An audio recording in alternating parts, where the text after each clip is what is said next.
Okay, I'm back. Let's try to get back into this. um, the text was kind of big in the other pages, so it was less intimidating, but we're going to go ahead and just try to go in. So, in ancient times, and this says I was, but it say is. It really, this is a S. I can't zoom in like I did on the actual website because this one won't let me do it. But yeah, this little blob, there's a S underneath there. Why the blob is there, I don't know. But just saying, it says is, was the practice of many nations um, when at war with each other, okay, to sell the prisoners they made in battle. Okay, the prisoners the prisoners that they made,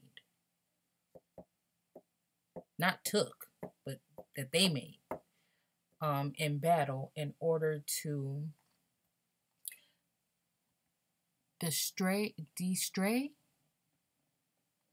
defray, we'll just say defray, um, the expenses of war.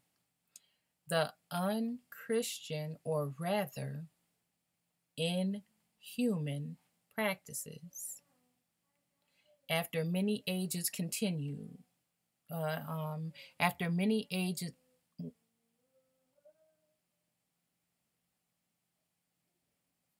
that's my child.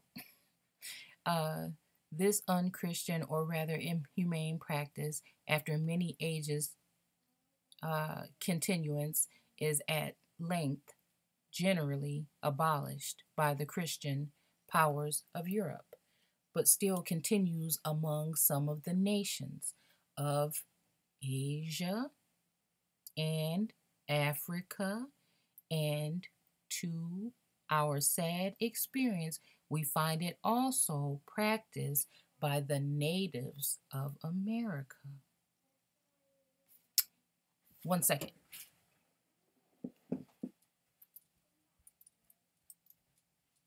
Nugget. I'm doing a video. Please. Okay. Um. Okay. So, uh, so now they're saying that it's now. This is why I like to say we're prisoners of war. Instead, once you come into the knowing and seeing, you can see that we were already here, or brown people were already here. It's more likely that the people that were here are prisoners of war, not slaves that were brought in from a different place. The only documented way that I see a ton of people being brought in by the hundreds of thousands to America was later on in the 1800s, maybe the late even 1800s, from different places, the Slavs, or I like to think of them as the Slav or Slav. Nobody may be telling me that, but that's the way I see it, as those people that say, oh, my grandparents came here when they were 14 years, and they always have a saga story, or a sad story about that they were 12 or 14 and they made it or whatever. Well, this is another thing that I'm talking about when I'm talking about like those foundlings. I believe that that's the name. If you look it up, foundlings, it was like thousands, hundreds of thousands of children that were being passed around, not just this country, but the world at some point in time. So how old were those people? You know what I'm saying? Which would make more sense for that long journey to feed smaller children that they've taken from different nations to move them upon the earth. Um, the waters, across the waters, upon the earth, and then they flood the earth, and then the earth is now sitting here in 2019 not knowing who they are, because they've been flooded and they've been overtaken by all these different floods of all these different people. Noah, what could that really be referencing to? So before I get all the way off subject, we're going to move on back over here. So the natives of America, and this goes back to what makes me think about what Claude Anderson was saying about the fact that the natives went in with some of these other people in order to track us down, hunt us down, and enslave us. And Cherokee, and I think it was 5 or 7 different nations that he said that owned slaves and were actually working with so-called Caucasians or whatever, or white people to do, or the people in power. Because like I always tell you guys, yes, it's something to look at, but at the end of the day, regular everyday white people have no power. They have no standing either in law. So at the end of the day, we're really talking about family bloodlines that are up in power right now, or so-called. So in the present war, how many of our poor countrymen are dragged to bondage and sold for slaves? Right here in America, this what was happening to the people that was here, that they were fighting against, prisoners of war, okay, being kept in bondage, okay, and sold for slaves. How many mourn a husband, okay, a wife, a child, a parent, or some near relation taken from them? And see, I like to think too, even when we're talking about how natives say that their family members were taken, Native Americans say that their family members were taken off to these schools and all these horrible things happened to them. Prior to it happening to them, the real other people that it happened to first was most likely your ancestors. And that's why there's a lot of broken, like I was saying in another video, that this is where it's hard for me to look back into my family line on both sides, because there's something of an abandonment issue where the children were just told that the mom didn't want them anymore, and this is the case. Same thing. Nobody wanted my grandma or whatever. Well, her mom, what did she say? That her mom went away or something for some time and she had to live with her grandmother or somebody else. So in these instances, you have to wonder what was really going on at that time. So, yeah, taken from them. And were we to follow them a little further and see them exposed to sale, okay?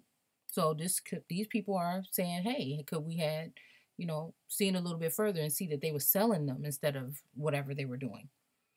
Who knows what was going on with these trails of tears and all these things that happened. Bought up to be made a gain of what heart, okay, what heart so hard, okay, of gain. A gain of what heart so hard that don't make no sense to me. That would not melt. We'll just start with what heart so hard that would not melt with sympathy and sorrow, and could we hear the purchasers, for the sake of gain, pushing on the savages to captivate our people. So pushing on the savages to captivate our people. What inhumane riches or wretches should we call them? Wait, pushing on the savages to captivate our people. What inhumane wretches should we call them? What punishment should we think their guilt deserved? But while our hearts are affected for our brethren, okay, and relations, while we feel for our own flesh and blood, let us extend our thought to others, and allow me, gentle readers, to recommend to thy serious considerations a practice that prevails among several nations who call themselves Christians, and I am sorry to say it, in which we as a nation are deeply engaged, and which is of such a nature as that nothing can be more inconsistent with the doctrines and practices of our meek Lord and Master, nor stained with a deeper dye of injustice, cruelty, and oppression. I mean, the slave trade. Okay, I mean, the slave trade, the purchasing and bringing the poor Negroes from their native, okay, okay, the Aborigines or Native Americans that were found here, okay, so Negroes from their native land and subjecting them to a state of perpetual bondage, um, and that often the most cruel and oppressive, and this carried on chiefly at the instigation of those whom the prom, whatever relation, uh, promulgation of the merciful, pure, and holy gospel. Let's see. I think I'm going to stop here.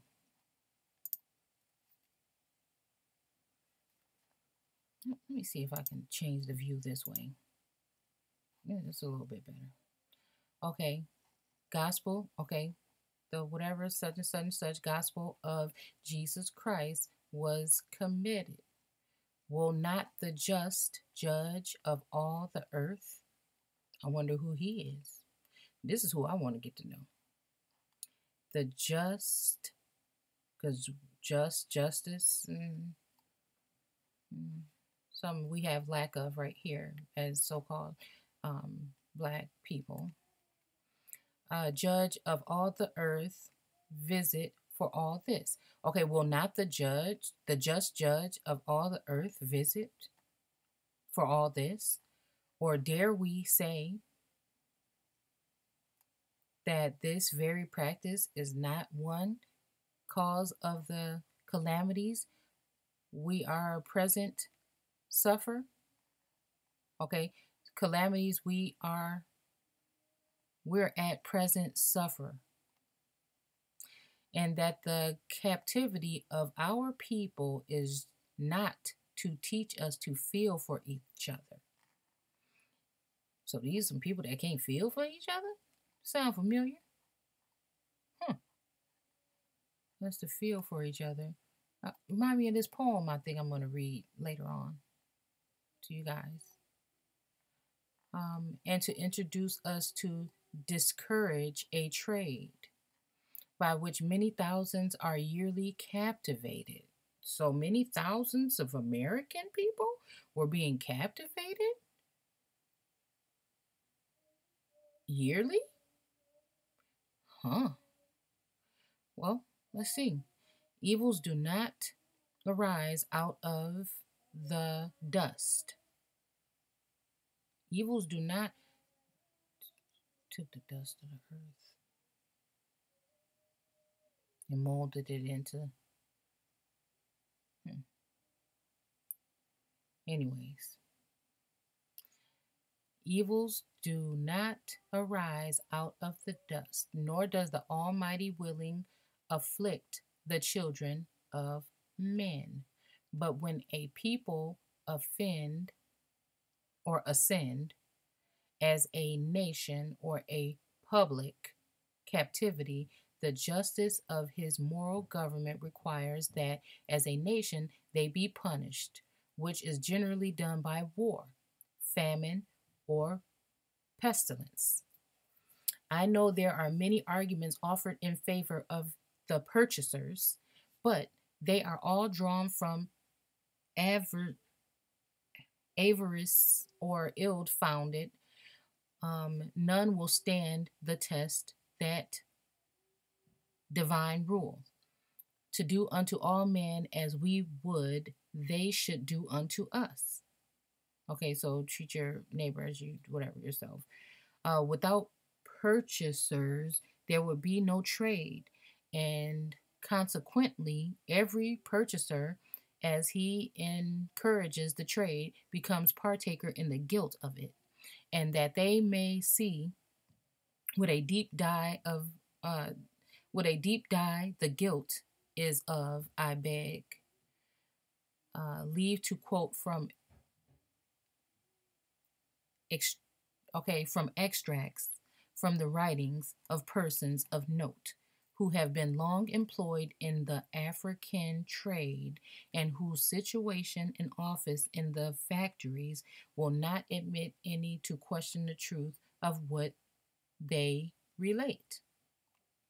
But these we shall see that in order to get slaves, the Europeans settled at the factories in Africa, encourage wars, and promote the practice of stealing men, women, and children, which they readily purchase without any regards to justice. Sounds familiar to me. Uh, equity or any of the tender ties of nature. William Bosman, factor for the Dutch African Company. The Dutch African Company. At the factory of Delmenia, who wrote an account of the country, now more than 50 years past, tells his readers that the booty which the Negro soldiers aim at their wars are ornaments of gold. Hmm. I don't know what this would be saying and why it's saying it here. Whatever. And prisoners of war in order to sell them for slaves. Wait a minute. Let's go back. Okay. Tell his readers that the booty which the Negro soldiers aim at their wars, which they aim at their wars, in their wars, that the booty which the Negro soldiers aim at in their wars are ornaments of gold and prisoners of war. The jewels or ornaments in order to sell them for slaves.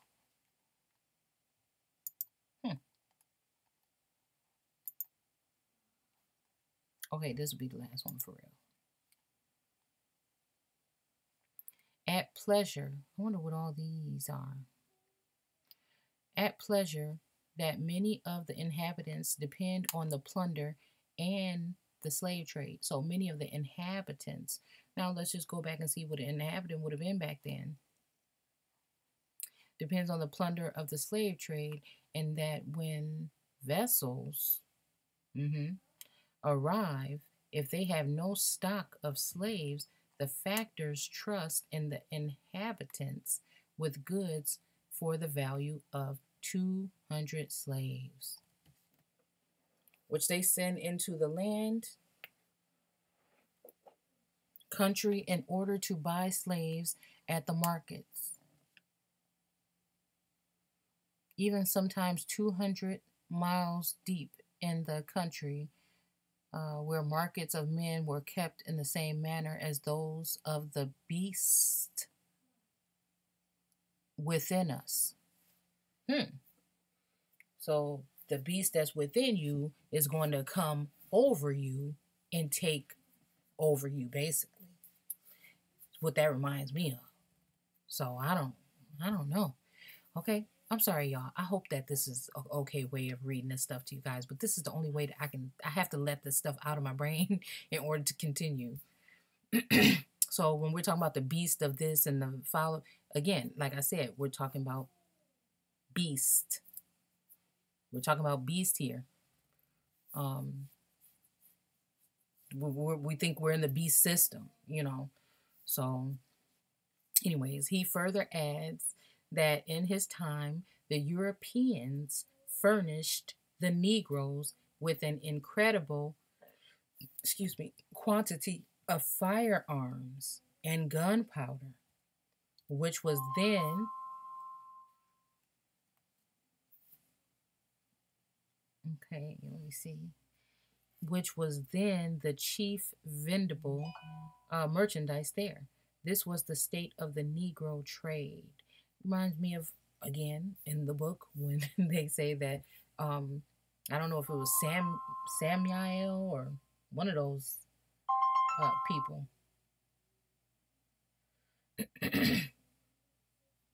I can't remember which one it is, so don't quote me on that. Taught the people how to use weapons of war or whatever, or brought them to them. Okay, you know what? We're just gonna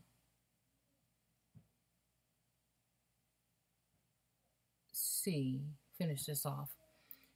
Okay, this was the state of the Negro trade when Bozeman wrote this account in Guinea, which, as I have already said, was more than 50 years ago.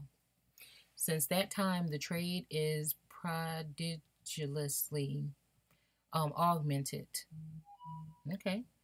There being no more than 10 ships to one that was, okay, there being no more than 10 ships to one that was then employed in it.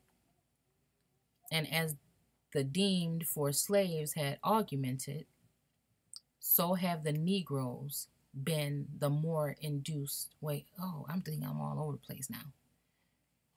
Augmented. There being now more than 10 ships to one that was then employed in it. Okay? And as the demand for slaves is augmented, so have the Negroes been the more induced not only to wage war one within another, oh, okay, but also to put in practice the most, I'm sorry, y'all, to put in practice the most base and inhumane methods in order to get their unhappy countrymen into their powers, that they may sell them to the European traders. Ain't that something? John Barbot, Agent General of the French Royal African, okay, so now we got the French Royal African Company in his account. I guess that's what that means. Printed in 1732, writes as follows: those slaves sold by the Negroes, are for the most part prisoners of war, taken either in fight or pursuit, or in the incursions. Okay, they make their enemies terrorists. Others are stolen away by their own countrymen, and there are who will fill their own sell their own children, kindred, and neighbors. This has often been seen, I'm reading something, and to compass it, they desire the person they intend to sell to help them in carrying some things to the factory by way of trade when they're the person so deluded, not understanding the language. I'm just not sure what I just read there, but just again, you guys I'll give you the thing and you can go ahead and see, but a lot of this is talking about taking slaves from here and bringing them somewhere else. So again, if you guys want me to keep reading it, I will, but a lot of this is going deep into taking, from what I see, is, taking people from here as well to other places. So stop here. Have something to do real quick, and I'll try to get back to it later if you guys want to hear more. Again, thanks a lot for watching, and I will see you guys soon.